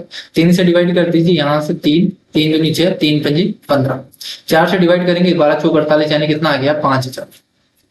क्लियर है? तो ये इसका आंसर हो जाएगा। आपको सिंपली दे रखा है कि 7.5% की वैल्यू 375 है, 100 की वैल्यू आपको बताना है। नेक्स्ट क्वेश्चन देखो, नेक्स्ट क्वेश्चन आपको दे रखा है कि किसी घनाभ की 3 सतहों का क्षेत्रफल इतना है तो घनाभ का आयतन क्या होगा। देखिए तीनों सतह कौन कौन सी, एल बी, इनका क्षेत्रफल हो गया लेंथ इंटू ब्रेथ। देखिए अगर आपके पास इस तरीके से घनाभ है, ये घनाभ है, ये लेंथ है, ये ब्रेथ है और ये हाइट है, ठीक है। इसमें 3 सतह कौन सी हो गई, एक तो नीचे वाली length into breadth, length into breadth कितना है 20 है, breath into height, breath into height यानी ये वाली सरफेस, ये वाली सरफेस, इसका एरिया आपको कितना दे रखा है 32, और एक तीसरी कौन सी होगी length into height, length into height, ये कितना है 40। आपको तीनों का एरिया दे रखा है, आपसे पूछा इसका आयतन, आयतन क्या होता है इसका एल बी एच। तो आप क्या कीजिए, देखिए तीनों को गुना कर दीजिए, तीनों को गुना करेंगे तो एल स्क्वायर हो जाएगा, ये बी स्क्वायर, ये एच स्क्वायर, तो यहाँ आएगा L square B square H square, और इसको गुना करेंगे तो कितना आ जाएगा 20 इंटू 32 इंटू 40। तो अगर एलबीएस निकालना है, एलबीएस निकालना है तो इसका स्क्वायर रूट लग जाएगा 20 इंटू 32 इंटू 40, ये होगा। तो देखिए यहाँ से सोल्व कर लीजिए, यहाँ से 0 ये 0, 100 बनेगा, 100 का स्क्वायर रूट कितना होता है 10 होता है, इंटू 32 है, 32 का डबल कितना हो गया 64, 64 का स्क्वायर रूट कितना होता है 8, बचा क्या 4, 4 का स्क्वायर रूट कितना हुआ 2, तो यहाँ से कितना आ गया 8 दूनी 16 यानी 160 मीटर। अगर आपको स्क्वायर रूट निकालना है, देखिए यहाँ से अगर आप मल्टीप्लाई करके निकालते हैं आप कभी नहीं निकाल पाते, इससे अच्छा तरीका है आप मल्टीप्लाई करके इनके फैक्टर से निकाल लीजिए, ठीक है। इस तरीके से भी अपन कर सकते हैं, तो 160 मीटर क्यूब इसका वॉल्यूम हो जाएगा। नेक्स्ट क्वेश्चन देखो, नेक्स्ट क्वेश्चन क्या है इसमें कि रिड्यूसिबल फ्रैक्शन क्या है जो पूरी तरह है क्या हो डिविजिबल हो, ठीक है, रेशनल हो, तो आपसे पूछा है। तो जब भी आपके पास इस तरीके से पूछा गया, देखिए कौन सी एक अशांत और शांत दो तरीके की भिन्न होती है, एक तो शांत यानी रिड्यूसिबल और एक होता है इरिड्यूसिबल जो शांत नहीं हो बढ़ती जाए। तो जिसका अगर डिनोमिनेटर जो नीचे है, जिसका डिनोमिनेटर अगर 3 हो 7 हो 11 हो 13 हो इस तरीके का हो तो वो हमेशा आगे बढ़ती जाएगी, ऐसे पॉइंट के बाद में आगे चलती जाएगी, वो कभी भी शांत नहीं होगी, ठीक है। तो उसको वो क्या होगी इरेशनल नंबर बोल सकते हैं, उनको इरेशनल नंबर बोल सकते हैं या इरिड्यूसिबल फ्रैक्शन बोल सकते हैं। तो आपसे रिड्यूसिबल पूछा है यानी इनके अलावा कोई भी हो गया, अगर नीचे फ्रैक्शन में इनके अलावा कोई भी संख्या जैसे 2 होगा, 4 हो सकता है, 5 हो सकता है, 6 भी, देखिए यहाँ पे 6 भी आ जाएगा, 6 में 3 हो गया ना तो 6 भी हो सकता है, 9 भी, यहाँ पे 9 भी हो जाएगा, जिसमें 3 हो इसका मल्टीपल भी चलेगा, ठीक है। तो ये 6 ना हो, यहाँ पे 8 हो सकती है। नीचे अगर डिनोमिनेटर में यानी हर में अगर ये संख्या हो तो वो रिड्यूसिबल होगी, और अगर ये संख्या होती है वो इरिड्यूसिबल यानी इरेशनल नंबर होती है। क्लियर है। तो आपको चेक करना है, देखिए पहला चेक करेंगे अपन, यहाँ से देखिए किससे डिवाइड हो रहा है, कट रहा है ये 7 से कट रहा है यहाँ से, तो 7 एकम 7, 7 पंजे 35 यहाँ से, और ये कितना चला जाएगा 7 एकम 7 और 7 चिकड़ 42। तो देखिए यहाँ से 16 बन गया, 16 में ना तो 3 आ रहा है ना 7 आ रहा है ना 11 आ रहा है, तो ये रिड्यूसिबल होगी। यहाँ पे देखिए 15 है तो 15 में 3 आ गया तो ये नहीं होगी, 17 है ये भी नहीं होगी, 26 है 26 में 13 आ गया तो ये भी नहीं होगी। ये हमेशा क्या होगा पॉइंट के बाद में से चलता ही जाएगा, ये कभी नहीं रुकेगा, हमेशा भाग चला जाता ही रहेगा, इसमें अनंत तक जाता रहेगा, ये इरेशनल नंबर कहलाती है, ठीक है। नेक्स्ट क्वेश्चन देखिए बहुत ही इंपॉर्टेंट सवाल है, ठीक है, ये बहुत ही इंपॉर्टेंट सवाल है, कोई सा भी चाहे एग्जाम हो, एसएससी का हो, रेलवे का हो, कोई सा भी एग्जाम हो उसमें ये सवाल पूछा जाता है किसी भी टाइप से। क्या बोला है आपको a प्लस बी प्लस सी अगर 0 है, A cube B cube plus C cube क्या होता है। सिंपली आपको क्या करना है, देखिए अगर a plus B plus C equal to 0 होता है तो ये क्या होता है A cube plus B cube plus C cube क्या होता है, ये 3abc के इक्वल होता है, और इसका स्क्वायर बोला है तो ये कितना हो जाएगा 9a स्क्वायर बी स्क्वायर सी स्क्वायर, ये होता है। अब ऐसा होता क्यों है वो भी बता देता हूं। देखिए फॉर्मूला होता है कि A cube B cube C cube minus 3abc equal होता है a plus B plus C, A square plus B square plus C square minus A B minus B C minus C. अब अगर इसने condition दे दी कि a plus B plus C 0 है, अगर ये 0 है तो ये कंप्लीट 0 हो, तो ये अगर कंप्लीट 0 के इक्वल हो गया तो यहाँ से A cube plus B cube plus C cube किसके इक्वल हो गया 3abc के इक्वल हो गया। इसलिए हम यहाँ से डायरेक्ट बोल देते हैं कि A cube plus B cube plus C cube क्या होगा 3abc के इक्वल होगा। इसी क्वेश्चन को किस तरीके से पूछा जा सकता है, आपको बोल देगा a plus B plus C equal to 0 है, यहाँ पे आपको देखिए ऐसे डाटा दे दिया जाएगा, 2 है माइनस 2 है, इस तरीके से -3 है और यहाँ से +1 है, तो यहाँ से 0 बन जाएगा, ए बी सी की दे देगा, ए इक्वल टू है, बी इक्वल टू ये है, सी इक्वल टू है, फिर पूछ लेगा ए cube B cube C cube क्या है, ऐसे बड़ा डाटा देके पूछ सकता है। तो अलग अलग टाइप के क्वेश्चन पूछे जाते हैं उस टाइप का। नेक्स्ट क्वेश्चन देखिए बहुत ही अच्छा सवाल, ठीक है, देखिए इसमें क्या बोला है कि कोट की power 4 theta plus cot square theta अगर 3 है तो आपसे पूछा है कि कोसेक की power 4 theta minus cosec square theta क्या होगा। तो देखिए इसको हम सोल्व करते हैं। इसको सोल्व कैसे कर सकते हैं, यहाँ पे देखिए कोट स्क्वायर थीटा कॉमन आ रहा है, तो हम कोट स्क्वायर थीटा कॉमन ले लेते हैं यहाँ से। तो मैं कोट स्क्वायर थीटा कॉमन लेता हूं, तो यहाँ से क्या बन गया, cot square theta plus 1 equal to 1 plus cot square theta क्या होता है, कोसेक स्क्वायर थीटा, क्या होता है, कोसेक स्क्वायर थीटा। ये हो गया, तो ये हमारे पास ये आ गया cot square theta into cosec square theta equal to 3। अब इससे आगे हम सोल्व नहीं कर सकते, आप साइन में कन्वर्ट करना चाहो तो कर सकते हो। अब देखिए अगर ये 3 है तो अभी इसको सोल्व करते हैं। यहाँ पर इसको सोल्व करेंगे तो देखिए यहाँ से क्या बन जाएगा, 1 अपॉन, इसको हम क्या लिख सकते हैं, 1 अपॉन साइन की पावर 4 थीटा माइनस 1 अपॉन, इसको क्या लिख सकते हैं, 1 अपॉन साइन स्क्वायर थीटा, इस तरीके से लिख सकते हैं। ये हमें पूछा है कि क्या होगा, तो हम पहले इसका मान निकाला कि कैसे इसका मान क्या होगा सिंप्लीफाई करने का।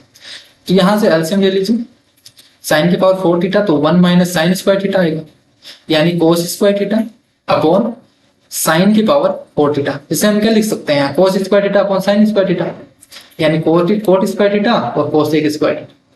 यानी जो क्वेश्चन है वो क्या पूछा आपसे, coat square theta into cosec square theta क्या होगा। अगर आपके पास ये है तो इसका मान क्या होगा। तो हमारे पास इसको सोल्व करने पे क्या है, coat square into cosec square theta कितना है, 3 है, तो यहाँ से इसका मान भी कितना होगा, 3 ही होगा। यानी दोनों चीज क्या है, सेम है। तो इसको याद भी रख लेना कि अगर कोट की power 4 theta plus cot square theta अगर कुछ भी दे रखा हो, समथिंग दे रखा हो, 3 है कुछ भी, यहाँ पे अक्स मान लेते हैं कि अक्स है, तो ये भी क्या होगा, फिर अक्स ही होगा। क्लियर है, इस तरीके की आइडेंटिटी आपको याद करनी है। ठीक है, अब देखिए नेक्स्ट क्वेश्चन है सिंप्लीफिकेशन पे आपसे पूछा गया, बहुत ही सिंपल सवाल है।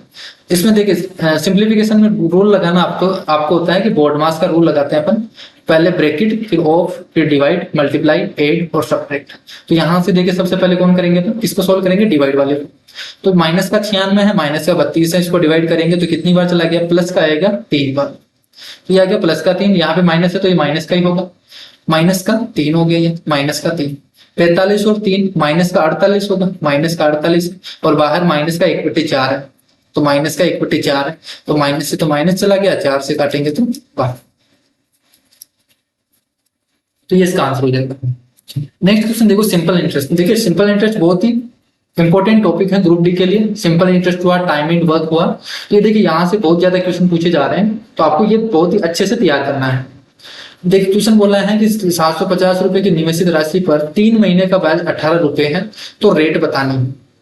तो रेट क्या होती है, देखिए रेट आपको पर एनम बतानी है, यानी 1 साल का रेट बताना है कि 100 रुपए पर 1 साल में कितना ब्याज मिलेगा, वही इसकी क्या होती है, रेट होती है। 1 साल में उसका कितना ब्याज मिलेगा। ठीक है, तो देखिए 3 महीने में 18 रुपए मिल रहे हैं, तो मुझे बताइए 12 महीने यानी एक साल में कितना मिलेगा इसको।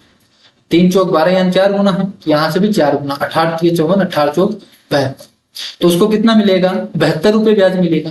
क्लियर है, तो 72 रुपए ब्याज मिलेगा किस पे, देखिए यहाँ पे तो 100 था इसलिए हमने रेट बोल दिया, लेकिन यहाँ पे कितना है 750 रुपए, तो 72 रुपए मिल रहा है 1 साल में 750 रुपए। परसेंटेज निकालना है, रेट निकालना है, तो इंटू 100, तो ये इसकी रेट हो जाएगी। तो यहां से देखिए 25 से डिवाइड कर दीजिए, 25 से डिवाइड करेंगे तो यहां से 25 से 75 30 और यहां से 25 चौक 100, 3 से डिवाइड करेंगे तो 3 दूनी 6 3 चौक 12 24 चौक 96 डिवाइडेड बाय 10, तो कितना आ गया 9.6%। ये इसका आंसर हो जाएगा। क्लियर है, आप यहाँ पे रेट का फॉर्मूला भी लगा सकते हैं। आपके पास देखिए सिंपल इंटरेस्ट कितना आ गया, 1 साल का 72 रुपए है, प्रिंसिपल आपको दे रखा है, टाइम आपके लिए 1 साल है, तो आप फॉर्मूला लगा के भी निकाल सकते हैं। बाकी आप डायरेक्ट निकालना चाहो तो इस तरीके से निकाल सकते हैं। नेक्स्ट क्वेश्चन देखो, नेक्स्ट क्वेश्चन आपसे बोला है कि किसी त्रिभुज के समकोण बनाने वाले 2 भुजाएं हैं, समकोण त्रिभुज है, ठीक है, समकोण त्रिभुज ए बी सी कुछ भी है, इसकी 2 भुजाएं हैं 3 और 4, ये 3 है ये 4 है, तो ट्रिपलेट है 3 4 5, तो ये साइड कितनी होगी 5। इस त्रिभुज के परिवर्त का क्षेत्रफल क्या होगा, तो देखिए क्षेत्रफल निकालना है, परिवर्त यानी वर्त का क्षेत्रफल निकालना, तो ये होता है परिवर्त इसका, ये वाला अगर इसके चारों ओर अपन करें, ठीक है, ये ठीक से बना नहीं, देखिए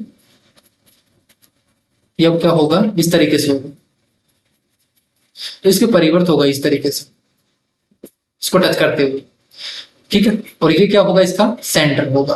तो ये 3 है ये 4 है, ये टोटल 5 है, ठीक है। तो देखिए इसकी रेडियस क्या होती है, जो सरकम सर्किल होता है, ठीक है, परिवर्त होता है, सरकम सर्किल होता है, इसकी जो रेडियस होती है वो हमेशा कर्ण की यानी हाइपोटेनस की आधी होती है, कर्ण का आधा होता है इसकी रेडियस। तो आपके पास रेडियस कितनी, देखिए कर्ण कितना है 5 है, तो रेडियस कितनी हो जाएगी 2.5। तो रेडियस 2.5 है तो एरिया क्या हो जाएगा इसका pi R square, pi R square. 25 का स्क्वायर कितना होता है 625, यहाँ पॉइंट है तो 6.25, तो 6.25 पाई आ जाएगा इसका आंसर। नेक्स्ट क्वेश्चन है, देखिए बिल्कुल सिंपल है, प्लस माइनस करना है, ये आपके लिए होमवर्क है, आपको खुद को करना है ये क्वेश्चन। नेक्स्ट क्वेश्चन देखो टाइम एंड वर्क से पूछा गया है। टाइम एंड वर्क से देखिए मजदूरों के 2 प्रकार हैं, वो सेम सवाल है। देखिए जो हमने फर्स्ट टाइम में फर्स्ट शिफ्ट थी, ठीक है, जो फर्स्ट शिफ्ट में सवाल आया था टाइम एंड वर्क का, बिल्कुल वो का वही है। तो आपको क्या करना, देखिए यहाँ पे क्वेश्चन रिपीट होते हैं, तो अब अगर आप प्रीवियस ईयर के क्वेश्चन आप करके जाते हो तो आपको बहुत ज्यादा हेल्प मिलेगी एग्जाम में। लगभग डाटा कभी कभी डाटा भी सेम मिल जाता है, जैसे इस क्वेश्चन में 18 आंसर आएगा, वो हमने जो अभी पहली शिफ्ट की थी उसमें भी 18 क्वेश्चन, 18 जो आंसर था उसका आंसर था 18। क्लियर है, तो ये सेम सवाल है जो हमने डिस्कस कर लिया है। नेक्स्ट क्वेश्चन देखिए, अब देखिए नेक्स्ट टाइप आ गई, 2 हमने शिफ्ट डिस्कस कर ली है, तीसरी शिफ्ट है 4 से 5 वाली, वो देखते हैं। आपसे बोला है देखिए संख्या दे रखी है और 9 और 5 के स्थानीय मान। अब स्थानीय मान क्या होता है, प्लेस वैल्यू, ठीक है। तो प्लेस वैल्यू यानी वो कौन सी प्लेस पे आ रहा है, जैसे यहाँ पे आ रहा है तो इसके आगे 0 लिख दीजिए, 0 0 0 0, तो कितना आ गया 90,000। तो 9 का प्लेस वैल्यू कितना आ गया 90,000। 5 का प्लेस वैल्यू क्या है 5, तो यहाँ इसके आगे कोई डिजिट नहीं है तो 5 ही इसकी प्लेस वैल्यू, ये 5। इनका अंतर पूछा है यानी डिफरेंस पूछा है, 90,000 में से 5 घटाएंगे तो कितना आएगा 89,995।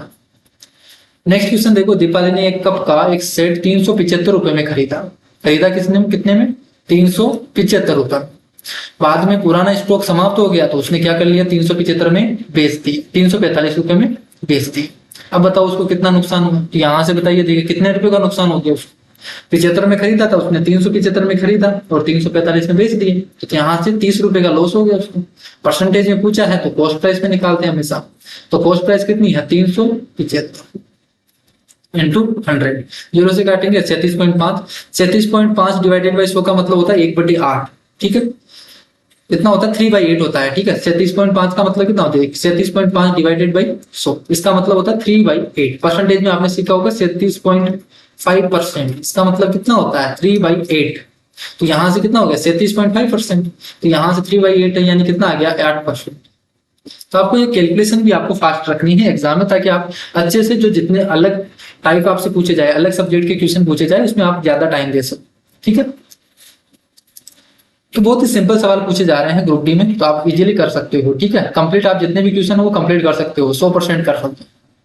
निम्नलिखित में से कौन सा है जो आवर्ती दशमलव, देखिए आपको यहाँ पे लैंग्वेज में चेंज किया जा रहा है, बार बार एक ही चीज पूछा जा रहा है, रिक्योरिंग डेसिमल कौन सा है, रिक्योरिंग रेशनल इरेशनल से पूछा जा रहा है।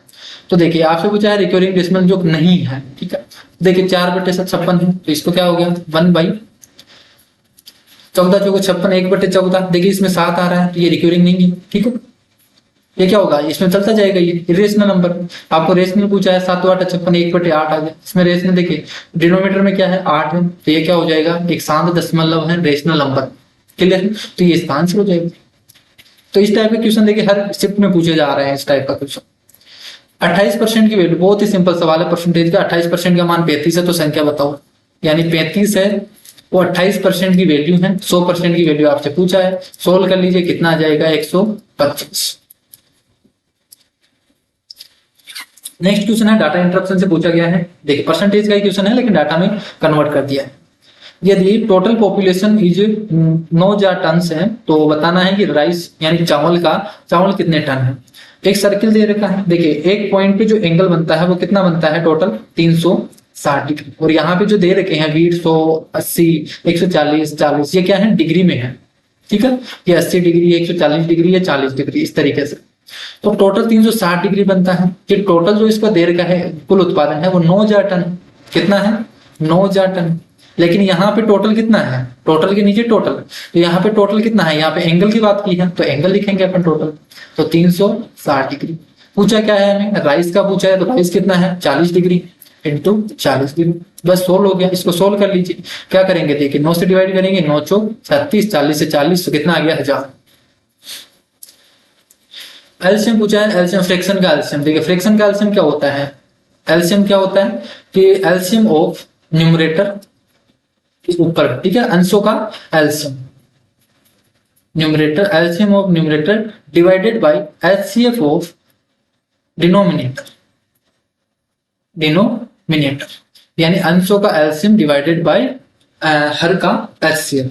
तो यहां से देखिए एलसीएम लेंगे ऊपर वाले डिजिट का 4, 2 और 5, तो एलसीएम तो क्या होगा 4, 2 और 5 डिवाइडेड बाय एचसीएफ ऑफ 5, 3 और 7। एलसीएम का मतलब वो संख्या जो इनसे डिवाइड हो, ठीक है, इनसे पूरी पूरी डिवाइड हो। तो क्या आ जाएगा 5 जो कि 20, तो 20 है वो 4 से भी डिवाइड है, 2 से भी डिवाइड है, 5 से भी डिवाइड है, डिवाइडेड बाय एचसीएफ। एचसीएफ देखिए एचसीएफ क्या होता है, जो संख्या जो इनको डिवाइड करे कंप्लीटली। तो क्या है देखिए इनको डिवाइड करने वाला, यहाँ पे कोई कॉमन नहीं आ रहा, तो यहाँ से क्या आ गया इसका 1, तो कितना आ जाएगा इसका आंसर 20। नेक्स्ट क्वेश्चन देखो, पुरानी स्टॉक को समाप्त करने के लिए व्यक्ति ने 3420 रुपए में एक चाय का सेट बेचा जो लागत कीमत से 43% कम था। इस पर 10% का लाभ प्राप्त करने हेतु विक्रेता को सेट का कितने रुपए अधिक में बेचना चाहिए, ठीक है। तो देखिए सिंपली इसने क्या बोला है कि जो इसने बोला है कि 3400 रुपए में वो बेचता है, अगर कॉस्ट प्राइस 100 रुपए है, अगर कॉस्ट प्राइस 100 रुपए है तो वो 43% कम था यानी 43 रुपए। 43% का मतलब कितना हो गया 43, तो 100 में से 43 रुपए कम था यानी कितना था 57, तो ये 57 की वैल्यू है, ठीक है।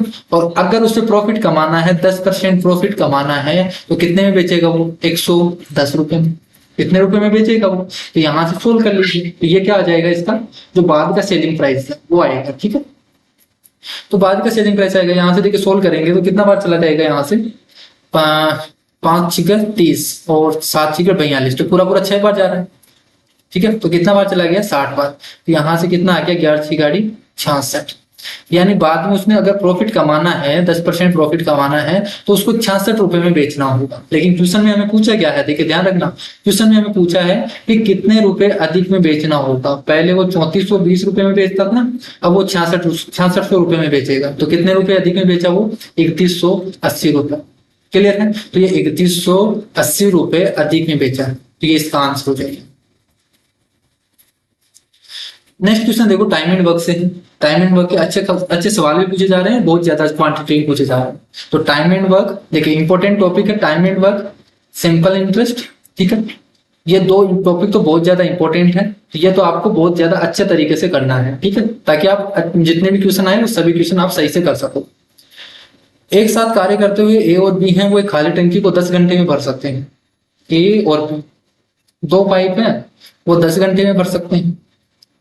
उन्होंने 4 घंटे एक साथ काम किया। देखिए ए और बी हैं, दो पाइप हैं, 4 घंटे तक भरते गए। फिर उसके बाद में क्या हुआ, बी पाइप है उसको बंद कर दिया गया, तो बी तो छोड़ के चला गया, इस तरीके से मान लीजिए भाई बी को बंद कर दिया। अब बचा कौन, ए। तो ए पाइप भरता जा रहा है और कितने घंटे में कंप्लीट किया उसने 13 घंटे में। तो यहाँ पे अगर 4 घंटे काम किया तो बचे कितने 9 घंटे, तो 9 घंटे यहाँ पे और ए ने काम कर लिया, ठीक है।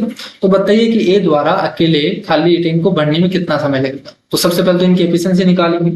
तो देखिए ए प्लस बी है वो 10 घंटे ले रहा है, तो टोटल टाइम कितना हो गया, सॉरी टोटल बाय कितना हो गया 10 इंटू ए प्लस बी, ठीक है।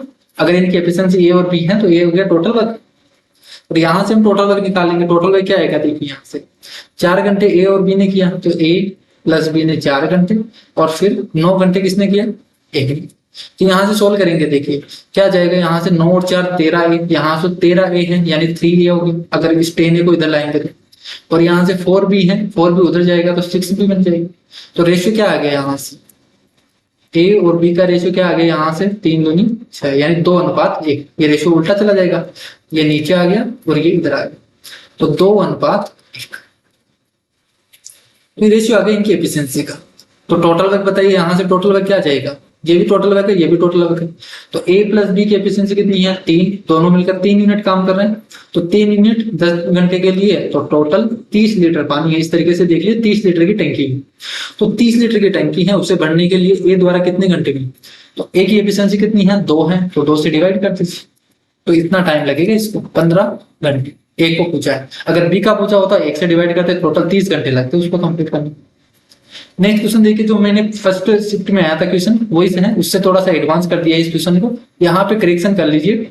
यहाँ पे आएगा 5। देखिए यहाँ पे जो डाटा है वो सेट नहीं हो रहा, यहाँ पे 5 होना चाहिए था। शायद क्वेश्चन में गलत है, जो दिया था एग्जाम में पूछा गया था वहां पे 15 दिया हुआ था, ये 15 नहीं आएगा, यहाँ पे 5 आएगा, तभी ये डाटा सेट होगा। ठीक है, तभी ऑप्शन मैच होगा। तो यहाँ से देखिए वही ट्यूशन हम लगाएंगे, वही जो मैंने कंसेप्ट लगाया था अभी बताया था वही लगाएंगे। X square X plus B है वो एक्स माइनस 1 से पूरी तरह डिविजिबल भाग दिया जाता है तो 5 से इसफल होता है। तो देखिए ये हो गया भागफल इक्वल टू, ये इसको भाग देना एक्स माइनस 1 से। ठीक है, ये हो गया भाज्य इक्वल टू भाज्य गुना भागफल। तो मैं मान लेता हूँ भागफल कुछ भी है, क्यू है, इससे भाग देते हैं तो इतना बार जाता है, प्लस रिमाइंडर कितना बचा 5, ये बच गया। ये तो पहली इक्वेशन होगी। दूसरी इक्वेशन इसने बोला है कि X square plus B X है, ये ए है। जब एक्स प्लस 1 से डिवाइड किया जाता है, मान लीजिए कुछ भी आया होगा, ये Q1 है ये Q2 है, कुछ भी मान लीजिए, तो -1 बचता है, यहाँ पे रिमाइंडर कितना बचता है -1। तो ये दूसरी इक्वेशन होगी। यहाँ से आपको सोल्व करना है कि ए स्क्वायर प्लस बी स्क्वायर का मान पूछा है। तो देखिए सबसे पहले तो क्या कीजिए, अगर इसको सोल्व करना है, आपको क्यों नहीं पता, हम पूरी इक्वेशन को 0 बनाने के लिए क्या कर सकते हैं, यहाँ से एक्स की वैल्यू अगर 1 पुट कर दे तो ये 0 बन जाएगा। या क्या बन जाएगा 0, यानी एक्स की वैल्यू यहाँ से 1 पुट कर दीजिए, तो 1 पुट करेंगे तो इक्वेशन क्या बन जाएगी 1 plus A plus B equal to 5, यानी ए प्लस बी कितना आ गया हमारे पास 4। क्लियर है। इसी तरीके से इसको 0 बनाने के लिए यहाँ एक्स की वैल्यू क्या पुट कर दे अपन -1, तो -1 पुट करेंगे तो ये बन गया 1 प्लस माइनस पुट करेंगे तो माइनस बी बनेगा, minus B plus A equal to -1। तो यहां से हमारे पास क्या आ गया a minus B equal to minus. Clear है। दोनों इक्वेशन को सोल्व करके a और b निकाल सकते हैं, तो दोनों को निकालना है, एक बार जोड़ दीजिए तो 2a इक्वल टू 2, यानी a की वैल्यू 1, a की वैल्यू 1 तो b की वैल्यू कितनी आ गई 3, तो b की वैल्यू आ गई 3। तो यहां से a square plus B square पूछा है, तो a स्क्वायर बी स्क्वायर क्या हो जाएगा 1 प्लस 9 इक्वल टू 10, ये इसका आंसर हो जाएगा। नेक्स्ट क्वेश्चन देखो, मिक्सर से पूछा गया है, रेशियो से पूछा गया। ठीक है, मिश्रण में रेत और बजरी आपको दे रखा है, रेत और बजरी का रेशियो 17:8, 17:8। बजरी और सीमेंट का रेशियो, एक है सीमेंट, तो बजरी का रेशियो अगर 6 है तो सीमेंट का रेशियो कितना है 17। आपसे पूछा है रेत और सीमेंट का रेशियो क्या होगा, आपसे पूछा है ए और सी, हो गया ए बी और सी। ए बी का रेशियो दे रखा है, बी सी का रेशियो दे रखा है, तो ए सी का रेशियो क्या होगा। तो एक तो तरीका है कि आप इनको गुना कर दीजिए, देखिए 17/8 है, ये ए बी का रेशियो है, ए अपॉन बी है, अगर हम बी अपॉन सी से गुना कर देंगे तो बी से बी कट जाएगा, ए और सी का रेशियो आ जाएगा। तो यहाँ से बी और सी के रेशियो से गुणा कर दीजिए तो 6/17 आएगा, तो 17 से डिवाइड करेंगे तो कितना आ गया 3:6। तो ये रेशियो हो गया। या दूसरा तरीका, ये तो ये पहला तरीका हो गया। दूसरा तरीका आप क्या कीजिए, यहां से देखिए इसको मल्टीप्लाई कर दीजिए, 17 × 102, तो इसको गुणा करेंगे 8 × 48, और फिर ये रेशियो, ये तीनों का रेशियो आएगा, फिर यह आ जाएगा 17 × 8। आपको इनसे रेशियो ये पूछा है इनका रेशियो, तो 17 से डिवाइड करेंगे 17 × 102, यानी 3:4। तो इससे भी ऐसे आएगा। बाकी आप अगर आपको ए और बी का रेशियो दे रखा है, ए अपॉन बी दे रखा है, बी अपॉन सी दे रखा है, पूछा अगर ए अपॉन सी है तो इनको मल्टीप्लाई कर दीजिए तो वो ए अपॉन सी का रेशियो आ जाए। क्लियर है। तो इस तरीके से भी कर सकते हैं। नेक्स्ट क्वेश्चन देखिए, नेक्स्ट क्वेश्चन आपसे बोला है कि 123 × 356 है वो इतना होता है, तो बताइए क्या होगा। यहाँ से पॉइंट हटा दीजिए 2 0, यहाँ से पॉइंट हटा दीजिए 3 0, इनको गुणा करने पर तो आपको बता दिया है इतना आएगा, तो 1 2 3 4 5, तो 5 0 करना है तो 1 2 3 4 5 के बाद में पॉइंट लगा दीजिए, तो ये इसका आंसर हो जाएगा। नेक्स्ट क्वेश्चन देखिए, ये है टाइम एंड डिस्टेंस से पूछा गया है, बहुत ही अच्छा सवाल है, सभी एग्जाम में पूछा जाता है इस टाइप। ठीक है, एक रेलगाड़ी है वो काजीपेट से, 2 स्टेशन है, अच्छे से समझ लेना। देखिए ये बहुत ही अच्छा सवाल है। काजीपेट से 5 बजे, ये 5 बजे निकलती है एक ट्रेन, और दोपहर को सुबह 5 बजे चलती है और दोपहर 3 बजे पहुंचती है बेंगलोर। बेंगलोर कितने बजे पहुंचती है वो 3 बजे। क्लियर है। एक दूसरी रेलगाड़ी है जो बेंगलोर से 7 बजे चलती है, ये चलती है 7 बजे और 5 बजे काजीपेट पहुंचती है, ये पहुंचती है 5 बजे। ठीक है, दोनों रेलगाड़ियां आपस में कब मिलेगी, ये आपसे पूछा है कि इनके बीच में जब मिलेगी तो वो कब मिलेगी, आपको टाइम बताना है। और अगर मान लीजिए कि दोनों की जो चाल है, स्पीड है, वो इक्वल है, ये भी v की स्पीड से चल रहा है, ये भी v की स्पीड से चल रही है, तो देखिए यहां से 5 बजे चल रही है और यहां से 3 बजे पहुंची, तो टाइम कितना लगा यहां से 10 घंटे। कितना लगा यहां से 10 घंटे। क्लियर। यहां से 5 बजे, देखिए यहां से 7 बजे चला, ये रेलगाड़ी दूसरी वाली ट्रेन है, ये 5 बजे पहुंची है, तो ये भी कितना ले रही है 10 घंटे। ठीक है। तो देखिए v की एफिशिएंसी, इनकी जो स्पीड है वो v कितनी है, मैं मान लेता हूँ v है, इनकी एफिशिएंसी जो स्पीड है वो v की स्पीड से चल रही है। तो v की स्पीड से चल रही है 10 घंटे में, बताइए कितनी दूरी चल जाएगी। दूरी बराबर चाल गुना समय, तो चाल इतनी है, समय इतना है, तो इनके बीच की जो डिस्टेंस है वो कितनी है, काजीपेट और बेंगलोर के बीच में डिस्टेंस कितनी है 10v, कितनी आ गई। अब इसने बोला है कि ये तो 5 बजे चलती है, ये तो कितनी बजे 5 बजे, और ये 7 बजे चलती है। अब देखिए यहाँ पे हम लगाएंगे रिलेटिव स्पीड। ठीक है। तो यहाँ से 5 बजे चलती है, ये 7 बजे चलती है, तो सबसे पहले टाइम इक्वल कीजिए। तो 2 घंटे देखिए 7 बजे का, देखिए 7 बजे तक कहाँ पहुंच जाएगी, ये 7 बजे 2 घंटे लेगी। ठीक है। 7 बजे देखिए 5 बजे हैं, तो 2 घंटे में कितनी दूरी चलेगी, v की स्पीड से 2v दूरी चल जाएगी। तो बची कितनी दूरी, बची कितनी दूरी 8v दूरी। ठीक है। 10 दूरी देखिए 10v है, उसमें से 2v दूरी 23 कर चुका है, ये 8v दूरी बची। तो ये जो फर्स्ट ट्रेन है वो 7 बजे यहाँ पे होगी। ठीक है। तो 7 बजे यहाँ पे है, ये 7 बजे इधर से आ रही है, 7 बजे इधर जा रही है। तो बताइए यहाँ पे कितनी बजे मिलेगी। उसके लिए हम क्या करते हैं, टोटल डिस्टेंस कितनी है 8v डिवाइडेड बाय टोटल जो यहाँ पे स्पीड है, इनका टोटल कर देते हैं, दोनों को जोड़ दीजिए। तो ये भी v की स्पीड से आ रही है, ये भी v की स्पीड से आ रही है, तो टोटल स्पीड कितनी होगी, रिलेटिव स्पीड 2v।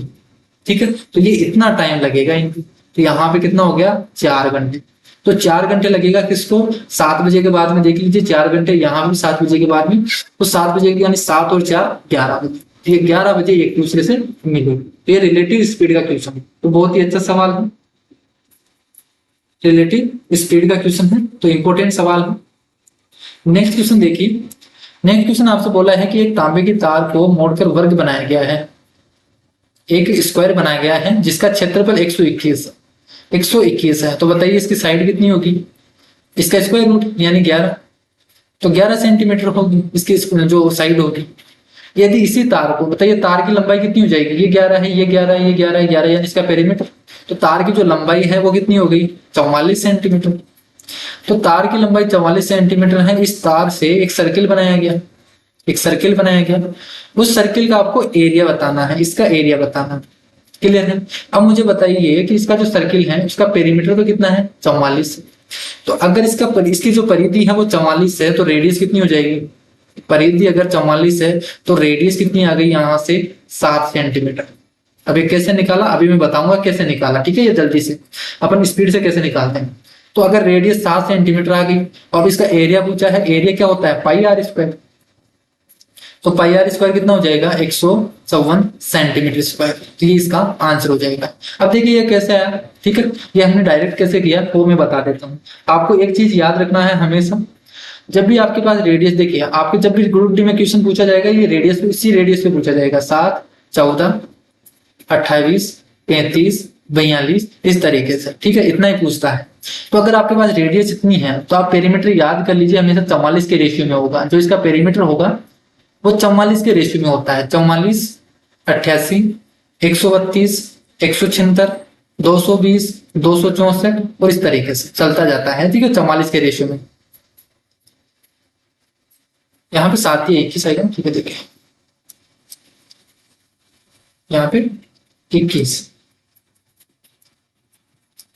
28, 35, 42 इस तरीके से।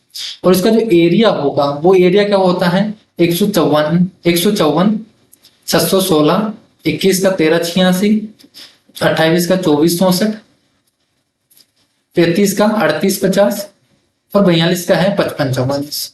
तो ये आपको ये सारणी याद रखनी है। ठीक है। ये टेबल आपको याद रखनी है, ये रटी हुई होनी चाहिए आपकी। तो जब भी आपके पास क्वेश्चन होगा आप इजीली देख के आपके आराम से इस क्वेश्चन को सोल्व कर सकते हो। देखिए मैंने कैसे किया, जैसे आपको देखिए यहाँ से इसका पेरीमीटर कितना है 44, तो ये रहा इसका पेरीमीटर। तो 44 अगर पेरीमीटर है तो रेडियस कितनी होगी 7 होगी। अगर रेडियस 7 है तो एरिया कितना होगा 154। तो देखिए डायरेक्ट आंसर आ गया 154। इसी तरीके से आपसे कहीं से भी डाटा से पूछ सकता है क्वेश्चन, और ये बहुत ज्यादा इंपॉर्टेंट है। ठीक है, अगर आपको जल्दी से करना है क्वेश्चन को तो ये सारणी आप याद कर लीजिए, आपको एरिया और पेरीमीटर निकालने की जरूरत ही नहीं होगी। ठीक है, नेक्स्ट है ट्रिग्नोमेट्री से पूछा गया सवाल है। देखिए ट्रिग्नोमेट्री है, टेन थीटा आपको दे रखा 7/24। देखिए अगर ये थीटा है तो ये टेन थीटा क्या होता है, लंब बटे आधा, तो 7/24। अब ट्रिपलेट क्या होता है, 7 24 25 का ट्रिपलेट होता है, यानी ये 7 है ये 24 है तो ये कितना होगा 25।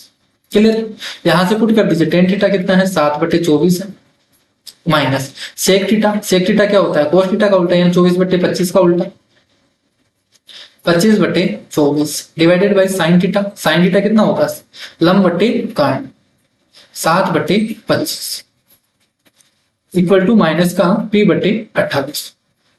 सोल्व कर लीजिए यहां से, तो माइनस का देखिए एलसीएम तो 24 आएगा, तो माइनस का करेंगे तो -18 डिवाइडेड बाई 24, और ये पलट के ऊपर चला जाएगा into 7 divided by 25 equal to minus का p/28। माइनस से तो माइनस चला गया यहाँ से 7 से काटेंगे 7 चौके 28, 4 से काटेंगे 4 6 24, 6 से काटेंगे 36 18, तो यहाँ से p की वैल्यू कितनी आ गई 75। नेक्स्ट देखिए, नेक्स्ट क्वेश्चन ये एलजेब्रा क्वेश्चन, एलजेब्रा टॉपिक से पूछा गया, बहुत ही अच्छे सवाल हैं। देखिए इस टाइप के क्वेश्चन से आप किसी भी एग्जाम की तैयारी कर रहे हो इसमें पूछा जाता है, ये a+ भी दे दिया जाएगा, फिर a³ पूछ लिया जाएगा, a² पूछा जाता है। जो इंटरचेंज वाले क्वेश्चन है ये आप किसी भी एग्जाम की तैयारी कर रहे हो, चाहे एसएससी कर रहे हो चाहे रेलवे की कर रहे हो, इसमें पूछा जाता है।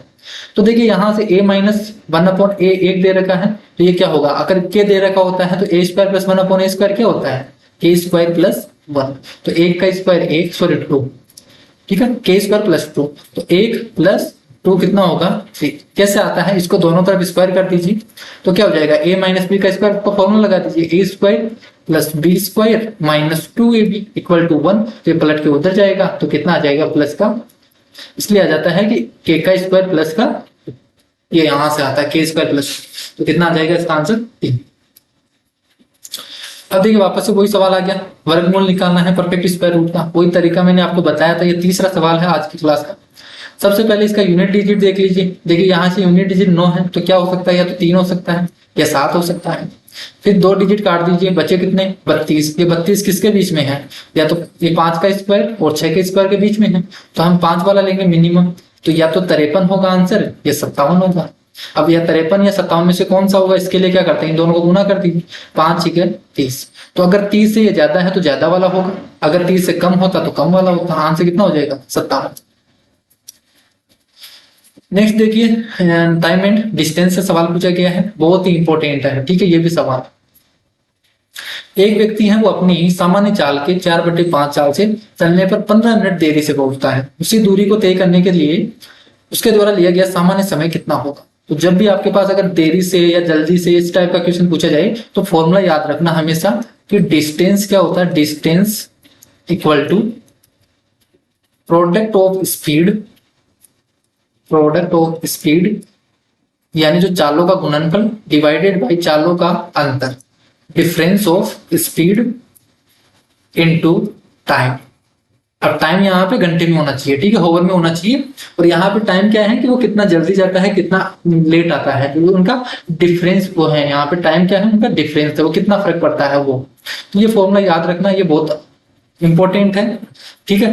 तो यहाँ से देखिए क्वेश्चन में बोला है कि 4/5 से चलने पर वो 15 मिनट है, तो 4/5 यानी उसकी रियल चाल अगर मैं मान लेता हूँ कि 5 किलोमीटर प्रति घंटा थी, अगर उसकी चाल रियल 5 किलोमीटर प्रति घंटा थी और वो 4 किलोमीटर पर होवर से चलता है, और अगर वो 4 किलोमीटर पर होवर से चलता है तो उसको 15 मिनट देरी होती, कितने मिनट की 15 मिनट की। तो ये फॉर्मूला लगा सकते हैं अपन, दोनों देर की, ये v1 है ये v2 है, ये टाइम देर का, तो लगा दीजिए। यहाँ से डिस्टेंस क्या आ जाएगा, इन दोनों का गुणनफल तो 20 डिवाइडेड बाई इन दोनों का अंतर 1 इंटू टाइम घंटे में लिखना है तो 15/60 यानी 1/4, तो बताइए कितना किलोमीटर हो गया 5 किलोमीटर। तो टोटल डिस्टेंस कितनी है 5 किलोमीटर। इसने पूछा है कि टाइम कितना लगेगा, सामान्य टाइम कितना लगेगा, तो 5 किलोमीटर को, तो सामान्य स्पीड कितनी थी 5 किलोमीटर प्रति घंटे, तो 1 घंटा ले रहा है 5 किलोमीटर कवर करने में, यही तो पूछा है हमें, तो कितना टाइम लगेगा 1 घंटा, यानी 5 किलोमीटर को चलने में कितना टाइम लगेगा 1 घंटा। ठीक है। तो ये टोटल 60 क्वेश्चन आपके पास हो गए हैं, तीनों शिफ्ट हो गए। जो 8 तारीख को क्वेश्चन, 8 अगस्त को जो पेपर हुआ था, उसके तीनों शिफ्ट के पेपर मैंने आपको, जो मैथ के सवाल पूछे गए हैं, 60 क्वेश्चन पूछे गए हैं, वो मैंने सभी आपको कंप्लीट करवा दिए हैं। आई होप आपको ये वीडियो बहुत ही हेल्पफुल रहेगी। और आज के लिए इतना ही, तब तक के लिए bye bye, take care, thank you.